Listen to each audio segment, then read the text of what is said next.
کسی بھی انسان کے چہرے کی خوبصورتی سے زیادہ اس کی روح کی پاکیزگی متاثر کرتی ہے۔ ماریا کا حب الوطنی کا جذبہ اس سے محبت کرنے پہ اکسا رہا تھا۔ مقدس روحیں ایک دوسرے کو پہچان لیتی ہیں، اور چہرے سے محبت بھی کوئی محبت ہوتی ہے، وہ تو سیٹسفیکشن ہوتی ہے۔ وہ خود سے سوچنے لگا، میری محبت میری طرح انمول ہے، میں اس کے جانے سے پریشان ہو گیا ہوں۔ اس کے ساتھ ہوتا ہوں تو وقت کا احساس نہیں ہوتا۔ وہ مسکراتی ہے تو لگتا ہے ساری دنیا مسکرا رہی ہے۔ ہر وقت اس کو سننے کا دل کرتا ہے، اور جب وہ کہانی سنا رہی تھی تو اس کے چہرے پر موجود جوش و ولولہ اس کے پرعزم ہونے کی دلیل ہے۔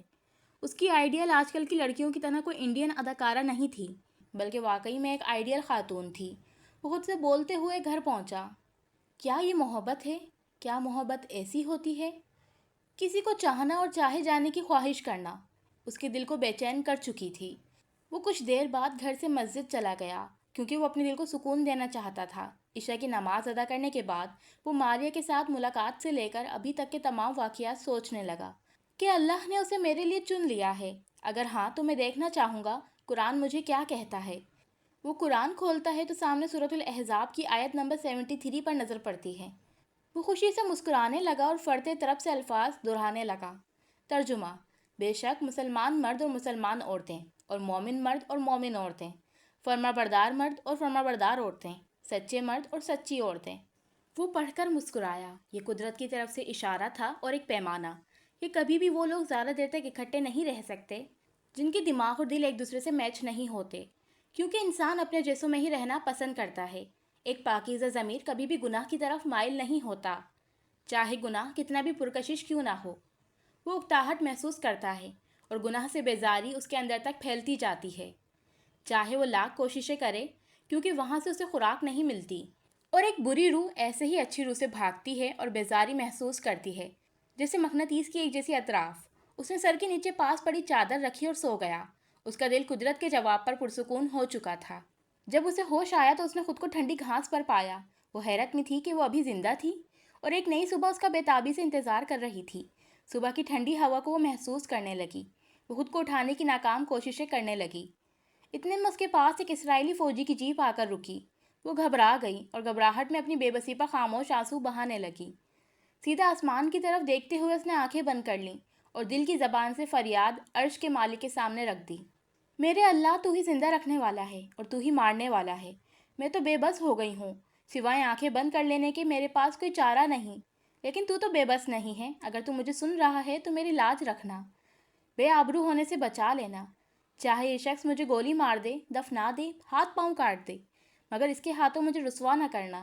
میں فلسطین کی عزت ہوں، تو میری عزت بچا لے۔ اسے اپنے پاس سے خوبصورت سی نازک سی آواز آئی، جو کہ کسی لڑکی کی آواز تھی۔ وہ فتیقہ تھی، جو کہ کیپٹن کے ساتھ مسجد اقصی کی زیارت کے لیے آئی تھی۔ اٹھو لڑکی، دیکھو، گھبراؤ نہیں، ہم تمہیں بچا لیں گے، فتیقہ سہارا دیتے ہوئے بولی۔ اس کے جسم میں جیسے امید کی ایک نئی کرن پھوٹ گئی ہو۔ وہ آنکھیں کھول کر فتیقہ کو دیکھنے لگی۔ جیپ میں کیپٹن اپنی سیٹ پر بیٹھا ان دونوں کو دیکھ رہا تھا۔ فتیقہ نے عائشہ کو سہارا دے کر اپنے ساتھ بٹھا لیا، پانی دیا اور کچھ چنے۔ عائشہ چنوں پر ایسے ٹوٹ پڑی جیسے صدیوں سے بھوکی ہو۔ سچ ہے کہ بھوک انسان کو اقدار بھلا دیتی ہے۔ عائشہ کسی پر بھی بھروسہ کرنے کی پوزیشن میں نہیں تھی۔ جیسے ہی جیپ چلنے لگی وہ گھبرا کر بولی، مجھے کہاں لے جا رہے ہو؟ ہم بیت المقدس جا رہے ہیں، فتیقہ نے جواب دیا، جس پر وہ پھوٹ پھوٹ کر رونے لگی۔ وہاں تمہارا کیا کام؟ وہاں کس منہ سے جاؤ گے جہاں قتل عام کر دیا؟ بیت المقدس کے تقدس کو پامال کرنے والوں کو اللہ کبھی معاف نہیں کرے گا۔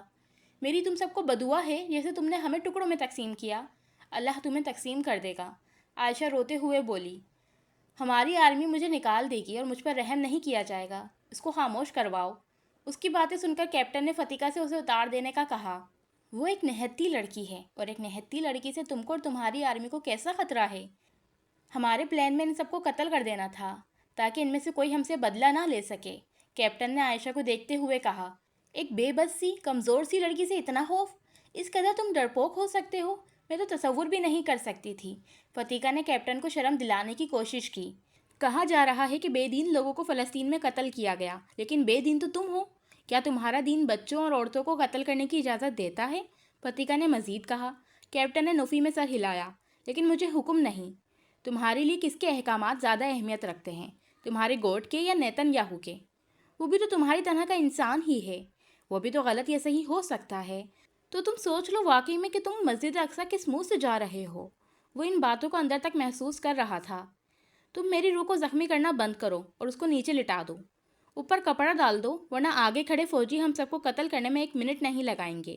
یہ خاموش اقرار تھا کہ وہ اسے بچائے گا۔ فتیقہ نے دل ہی دل میں اللہ کا شکر ادا کیا اور جلدی سے عائشہ کو لٹا کر اس کے اوپر کپڑا ڈال کر اپنا کچھ سامان رکھ دیا۔ ہمیں آگے جانے کی ضرورت نہیں ہے، ہم اتنی دیر اس کو ایسے نہیں لٹا سکتے۔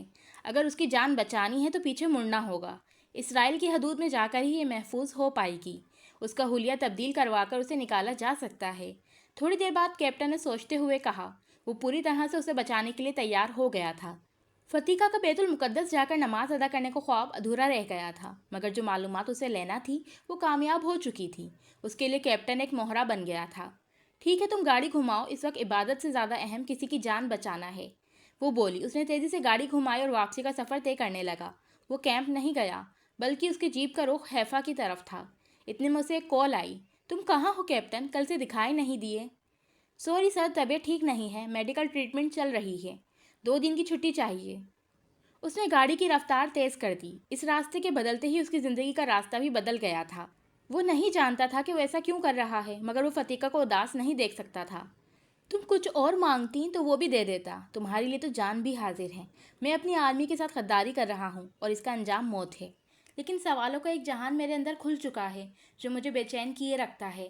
جب تک ان کا جواب نہ لے لوں میں آرام سے نہیں بیٹھوں گا۔ ہم حیفا جا رہے ہیں، میرا آبائی گھر وہاں ہے، میری والدہ تم دونوں کا خیال رکھیں گی، وہ فتیقہ کی آنکھوں میں دیکھتے ہوئے بولا۔ صبح کی ہلکی دھوپ حیفا کی پہاڑیوں پر سنہری روشنی بکھیر رہی تھی۔ سمندر کی طرف سے آنے والی ٹھنڈی ہوا میں نمکین خوشبو تھی جو ذائقہ بن کر میٹھی لگ رہی تھی۔ عائشہ پہلی دفعہ حیفا آئی تھی۔ وہ اس شہر کی خوبصورتی دیکھ کر حیران تھی۔ وہ فلسطین کی طرح ایک بہت خوبصورت شہر تھا۔ فلسطین کا مقابلہ تو نہیں کر سکتا تھا، مگر اس کی خوبصورتی ایک اور نظارہ پیش کر رہی تھی۔ وہ حیران تھی کہ اللہ نے اسے یہ سب بھی دکھانا تھا کہ وہ دشمن کے ساتھ ایک جیپ میں بیٹھی دشمن کے شہر کو دیکھ رہی تھی، وہ بھی خوبصورتی کی نظر سے، کیونکہ خوبصورت نظر رکھنے والے لوگ ہمیشہ خوبصورتی ہی دیکھا کرتے ہیں، جبکہ اندر سے بدصورت لوگ بدصورتی پر ہی نظر رکھتے ہیں۔ اگر وہ اپنے دماغ میں اسرائیلی فوجیوں کو مقید رکھتی تو شاید حیفا کی سرزمین کی خوبصورتی نہ دیکھ پاتی۔ وہ جیپ سے باہر کا منظر دیکھ رہی تھی، جہاں سفید عمارتیں اور پرانے بازار کسی تصویر کی طرح لگ رہے تھے۔ دیکھو لڑکی، اسے حیرانگی سے حیفا کو دیکھتے دیکھ کر فتیقہ نے مخاطب کیا۔ سوری، آپ کا نام کیا ہے؟ اچانک فتیقہ کو اس کا نام پوچھنا یاد آیا۔ میرا نام عائشہ ہے، وہ کیپٹن سے نظریں چراتی فتیقہ سے مخاطب ہوئی۔ دیکھو عائشہ، یہ ہے ماؤنٹ کیرمل، یہاں پر پرانے زمانوں میں پروفٹ ایلجا رہا کرتے تھے۔ وہ اصل میں یہ سب کیپٹن کو سنا رہی تھی تاکہ کم از کم وہ مسلمان نہ بنے، یہودی تو بنے، کوئی تو راہ اختیار کرے۔ بے دینی کا راستہ زیادہ خطرناک ہے، اہل کتاب پھر مطابقت رکھتے ہیں۔ فتیقہ قرآن کی ماہر تھی اور اسے قرآن ہی راستہ دکھا رہا تھا۔ جیسا کہ میں نے سنا ہے کہ عائشہ کے قرآن میں ہمارے لیے ذکر ہے۔ وہ اندیکھی آنکھوں سے کیپٹن کا چہرہ نوٹ کر رہی تھی جو ان دونوں کو بات کرتے ہوئے سن رہا تھا۔ کیسا ذکر؟ عائشہ نے ڈرتے ہوئے فتیقہ سے پوچھا۔ وہ اپنے دل ہی دل میں فتیقہ کو کوسنے لگی کہ اگر اس یہودی نے بچا ہی لیا ہے تو یہ قرآن کا ذکر کر کے مجھے ضرور مروائے گی۔ مجھے نہیں پتا آپ کس کے متعلق بات کر رہی ہیں، وہ ہچکچائی۔ فتیقہ مسکرائی۔ لگتا ہے جیسے یہ ہمارا کیپٹن یہودی ہے ویسے ہی تم مسلمان ہو۔ ارے بی بی، تمہاری مقدس کتاب کی بات کر رہی ہوں، فتیقہ بولی۔ نہیں، مجھے نہیں پتا کہ اس میں کیا لکھا ہے، وہ تو خالص عربی زبان میں ہے۔ جب ہم اس کو پڑھتے تھے تو ہمارے بزرگوں نے کہا تھا کہ ایک لفظ پڑھنے سے 10 نیکیاں ملتی ہیں، تو ہم ثواب کے لیے پڑھتے تھے۔ عائشہ نے ڈر کے مارے کچھ نہ بتانا چاہا تو بہانہ بنانے لگی۔ اوہ اچھا، یہاں ہی ہم سب غلطی کر دیتے ہیں۔ کیپٹن بھی اپنی مقدس کتاب ثواب کے لیے ہی پڑھتا ہے، اس لیے اس نے تم لوگوں کو بے دردی سے قتل کر دیا، کیونکہ یہ وہ بنا ہی نہیں جو اس کی کتاب چاہتی تھی، فتیقہ لاپرواہی سے بولی۔ عائشہ فتیقہ کے لیے مشکوک ہو گئی۔ وہ اسے مشکوک نظروں سے دیکھنے لگی، مگر اسے فتیقہ سے ایک انجانی سی اپنائیت کا احساس بھی ہو رہا تھا، کیونکہ وہ نہیں جانتی تھی کہ اس کی اور فتیقہ کی نسبت بہت پائیدار تھی۔ ان دونوں کی نسبت ایک ہی ڈور کے ساتھ مضبوطی سے جڑی تھی، اور یہ وہ نسبت تھی جس کو قائم رکھنے کے لیے صحابہ نے اپنے باپ، بھائی، بیٹوں اور چچا کو چھوڑ دیا تھا۔ یہ وہ نسبت تھی جس کے لیے حضرت بلال نہتے گرم ریت پر احد احد پکارتے رہے۔ یہ وہ نسبت تھی جس کے لیے حضرت خالد بن ولید نے 99 جنگوں میں حصہ لیا، اور ان کے جسم کے اوپر زخموں کے وار نے بھی ان کو جنگ میں جانے سے نہیں روکا۔ یہ وہ نسبت تھی جس کے لیے حضرت سمیہ زندہ زمین میں دھس گئی تھیں۔ یہ وہ نسبت تھی جس کے لیے مسلمان کاروبار، اجداد، مال و دولت اور نسب داؤ پر لگانے کو تیار تھے۔ فتیقہ جانتی تھی کہ کیپٹن اس وقت دل و دماغ کی کشمکش میں جکڑا ہے۔ وہ کوئی برا انسان نہیں تھا، وہ جہاں پیدا ہوا، پلا بڑھا، پھر جس مقصد کے لیے اس کو پالا گیا، جو زہر گھولتے ہوئے جوان کیا گیا، اس نے وہی اگلا۔ اگر نفرت کا بیج بویا جاتا ہے تو اسے بھی درخت بننے میں ایسے ہی وقت لگتا ہے جیسے کسی پھلدار درخت کو۔ بیج سے کونپل بننا، کونپل سے تنا، اور پھر تناور درخت۔ بالکل اسی طرح اس کی نشو نما بھی نفرت کے بیچ غلط فہمیوں کے پانی اور دھتکار کی کھاد سے ہوئی تھی۔ وہ چاہتی تھی کہ اس کو خاردار درخت کی بجائے خوبصورت درخت بنا دے جو مسلمانوں کے لیے فائدہ مند ثابت ہو۔ یہ سب سوچ کر فتیقہ پھر سے مخاطب ہوئی، عائشہ تم لوگوں کے دین میں ایسا کیا ہے کہ تم لوگ اس کے لیے مرنے کو تیار ہو جاتے ہو لیکن دین نہیں بدلتے؟ ایسی کیا خاص بات ہے کہ تم سب قتل ہو گئے؟ یہاں عائشہ کو غصہ آ گیا۔ ہم قتل نہیں ہوئے، ہم شہید ہوئے ہیں، ہمیں بے گناہ مارا گیا ہے۔ ہمارے وطن سے نکالے جانے کی سازش اب سے نہیں برسوں پرانی ہے۔ ہم زندہ تھے، زندہ ہیں، لیکن دنیا کی نظر میں مر گئے۔ وہ اپنے آپ کو غصے سے روکتے ہوئے بولی۔ وہ نازک تھی، نہتی تھی، لیکن دل میں ایمان تو تھا۔ اس نے ایک لمحے کے لیے موت کا سارا ڈر نکال کر پھینک دیا تھا۔ اب لگ رہا ہے کہ تمہارا ایمان سلامت ہے، کیونکہ ایمان انسان کو کمزور نہیں کرتا بلکہ طاقت دیتا ہے۔ حق کے سامنے ڈٹ جانے کی طاقت، باطل کے سامنے سر نہ جھکانے کی طاقت۔ لیکن تمہارے پاس کیا ثبوت ہے کہ تم لوگ زندہ ہو اور تم ہی شہید ہوئے؟ کیونکہ جو ہماری آرمی کے لوگ مرتے ہیں تو ہم بھی ان کو شہید ہی کہتے ہیں۔ کیسے پتہ چلے گا کہ تم شہید ہوئے یا ہم؟ فتیقہ نے اس کے غصے کا فائدہ اٹھاتے ہوئے کہا۔ یہ ایک اہم نکتہ تھا جس پر کیپٹن بھی خاموشی سے جواب کا منتظر تھا، کیونکہ اسے ان کی باتیں دلچسپ لگ رہی تھیں۔ وہ سچائی جاننا چاہ رہا تھا، کیونکہ وہ اب کسی کی آنکھوں سے نہیں دیکھنا چاہتا تھا، کسی کے کانوں سے نہیں سننا چاہتا تھا۔ وہ ظلم کر کر کے تھک چکا تھا، وہ سانس لینا چاہتا تھا، کھل کے رونا چاہتا تھا، لیکن اس سے پہلے وہ حقیقت جاننا چاہتا تھا۔ کچھ دیر خاموشی کے بعد عائشہ بولی، ارشاد باری تعالیٰ ہے، ترجمہ، اور جو لوگ اللہ کی راہ میں مارے جائیں انہیں مردہ نہ کہو، وہ زندہ ہیں لیکن تم شعور نہیں رکھتے۔ سورہ بقرہ آیت نمبر 154۔ اللہ نے شہداء کو مردہ کہنے سے منع کیا ہے۔ اس سے واضح ہے کہ وہ اگرچہ جسمانی طور پر دنیا سے چلے جاتے ہیں لیکن وہ مردہ نہیں ہوتے۔ اور سورہ آل عمران میں اللہ نے کہا ہے کہ ترجمہ، جو لوگ اللہ کی راہ میں شہید ہوئے انہیں ہرگز مردہ نہ کہو، بلکہ وہ اپنے رب کے پاس زندہ ہیں اور رزق دیے جاتے ہیں اور اللہ کے فضل سے بہت خوش ہیں۔ اور خوش ہونا ایک بہت بڑی نعمت ہے۔ کتنے مزے کی بات ہے کہ ہم مر کر بھی خوش ہیں اور تم جی کر بھی ناخوش۔ تم لوگ اپنی خوشی پانے کے لیے ظلم کرتے ہو، پھر بھی خوشی حاصل نہیں کر پاتے۔ تم بے سکون ہو، دنیا کا کچھ بھی قربان کر کے دل کی خوشی حاصل نہیں کر سکتے، پھر جیت کا جشن مناتے ہو، وہ بھی خوش ہونے کے لیے شراب کا سہارا لیتے ہو تاکہ دنیا کے غم کو بھول کر خوشی منا سکو۔ اس کے لیے تمہیں خود سے بھاگنا پڑتا ہے، خود کو دھوکہ دیتے ہوئے شراب کا سہارا لیتے ہو، جبکہ ہم مطمئن ہیں۔ کیا تم مطمئن ہو؟ یہ سوال کیپٹن کے دل پر کسی خنجر کی طرح وار کر رہے تھے۔ تو ثبوت دو نا بی بی، کہ کیسے پتہ چلے گا کہ تم شہید ہو یا ہم؟ کیونکہ ہماری بائبل میں بھی اس کا ذکر ہے۔ بائبل میں شہید کے لیے یونانی لفظ مارٹس استعمال ہوا ہے، جس کا بنیادی مطلب گواہ ہے۔ بائبل میں یہ گواہی اپنی زندگی میں عمل، باتوں اور کردار سے دی جاتی ہے، اور بعض اوقات یہ گواہی دیتے ہوئے اپنی جان بھی دینی پڑتی ہے۔ اس لیے شہید اصل میں ایک ایسے شخص کو کہا جاتا ہے جو مسیحی ایمان کی گواہی دیتے ہوئے ظلم و ستم کا شکار ہو، یہاں تک کہ اپنی جان دے دے۔ بائبل میں سب سے بڑی اور اہم شہادت یسوع مسیح کی قربانی کو قرار دیا جاتا ہے۔ ہمارے عقیدے کے مطابق یسوع مسیح نے انسانیت کی گناہوں کی نجات کے لیے خود کو صلیب پہ قربان کر دیا۔ فتیقہ نے بات جاری رکھی، میری زندگی بھی قربان، اور ہم اپنے نبی موسیٰ اور عیسیٰ علیہ السلام کے لیے زندگی قربان کر سکتے ہیں، مگر تم لوگوں نے تو انہیں ہی قربان کر دیا۔ عائشہ نے فتیقہ کو ٹوکتے ہوئے کہا۔ اس بات نے کیپٹن کے دل پر کاری ضرب لگائی۔ وہ آنسو چھپانے لگا، اور یہی حقیقت تھی، لیکن وہ حیران تھا کہ وہ تو مسلمان تھی، پھر وہ ان کے نبی کو کیسے جانتی تھی اور واقعی میں ان کے نبی سے اتنا پیار کرتی تھی؟ فتیقہ نے دوبارہ بات شروع کی، ہمارے ہاں اسٹیفن کو شہید مانا جاتا ہے۔ انہوں نے یسوع مسیح کی گواہی دی، جس پر ان کو سنگسار کر کے شہید کر دیا گیا۔ یوحنا نے حق کی گواہی دی اور ان کو شہید کر دیا گیا۔ روایت کے مطابق یسوع کے دو بڑے رسولوں پطرس اور پولس نے بھی اپنے ایمان کی خاطر جان دے دی۔ عائشہ نے فتیقہ کو پھر ٹوکا، تم میں اور ہم میں یہی تو فرق ہے کہ تم لوگوں نے اپنے رسولوں کی جان لی اور ہم ان پر جان قربان کرتے ہیں، تو پھر شہید تم ہوئے یا ہم؟ اور رسول بھی وہ جو ایک ہی بات کرتے ہیں کہ اللہ ایک ہے اور ہم اس کی طرف سے بھیجے گئے پیغمبر ہیں۔ اس بات پر عمل نہیں کیا تو اصل حق پر کون ہے، ہم یا تم؟ دل ہی دل میں فتیقہ خوش ہو رہی تھی کہ وہ جو کرنا چاہ رہی تھی وہ ہو گیا تھا۔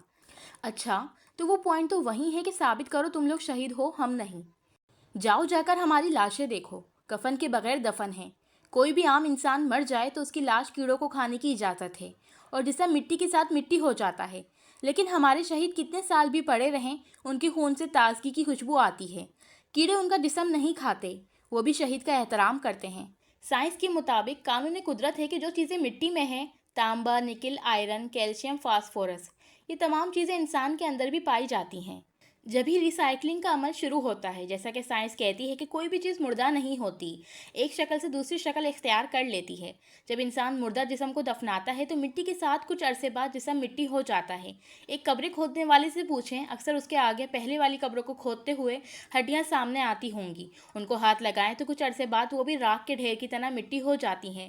یہ اندازہ کرنا مشکل ہو جاتا ہے کہ یہاں کوئی لاش تھی اور اس طرح نئی قبر کی جگہ بن جاتی ہے۔ اور اس مٹی کے اوپر کوئی درخت لگائیں تو وہ بنا کھاد کے ایسے پروان چڑھتا ہے جیسے اس کو ساری غذائیت مل گئی ہو۔ وہی کیلشیم، آئرن، فاسفورس مختلف تناسب سے مختلف پودوں اور پھلوں میں پائی جاتی ہے، جبکہ ہمارے شہید قرآن کے مطابق زندہ ہوتے ہیں۔ بہت دفعہ بہت سی ایسی قبروں کے پاس سے خوشبوئیں آتی محسوس ہوتی ہیں۔ ان کا جسم 10 سال بعد بھی ویسا ہی پایا جاتا ہے۔ قبروں کے اندر جاؤ، جا کر تسلی کر لو، اپنے سپاہیوں کی قبریں بھی کھود کر دیکھ لو، دنیا میں ہی جواب میسر آ جائے گا۔ کیپٹن کا چہرہ لال ہو رہا تھا، اس کا دل کر رہا تھا کہ ان کو یہاں ہی اتارے اور تصدیق کر کے آئے۔ عائشہ کی باتوں کو سن کر فتیقہ اس کے سامنے مذاق اڑانے کی ایکٹنگ کرتے ہوئے کیپٹن سے مخاطب ہوئی۔ دیکھو، ایسا سنا ہے ذرا، میں بھی پتہ کرنا چاہوں گی، کیا یہ لڑکی سچی ہے؟ میرے علم میں تو ایسی کوئی بات نہیں ہے، تم پتہ کرواؤ پلیز، میرے لیے پتہ کرواؤ گے نا؟ کیپٹن کو دیکھتے ہوئے اس نے عائشہ کو چیلنج دیا۔ اگر ایسا ہوا تو میں بھی تمہارا دین اختیار کر لوں گی، اور اگر ایسا نہ ہوا تو تم ہمارا دین اختیار کر لینا، بتاؤ منظور ہے؟ جبکہ وہ جانتی تھی کہ وہ سچ بول رہی ہے۔ اصل میں وہ چاہتی تھی کہ کیپٹن اس کے لیے کام کرے اور ہدایت پالے۔ پھر فتیقہ نے اپنا موضوع بدلا کیونکہ وہ کیپٹن کے گھر میں رہنے والے تھے۔ عائشہ نے پہاڑی کی طرف دیکھا جہاں گھر اور پیڑ اکٹھے تھے۔ بہت خوبصورت ہے، اس نے آہستہ سے کہا۔ کچھ دیر بعد وہ کیپٹن کے گھر پہنچ گئے۔ گھر ایک چھوٹی پہاڑی پر تھا جہاں سے شہر کا بہترین منظر نظر آ رہا تھا۔ دروازہ کھولتے ہی ایک بزرگ عورت نے مسکراتے ہوئے ان کا استقبال کیا، کیپٹن کو دیکھتے ہی جیسے اس کے چہرے پر رونق آ گئی ہو۔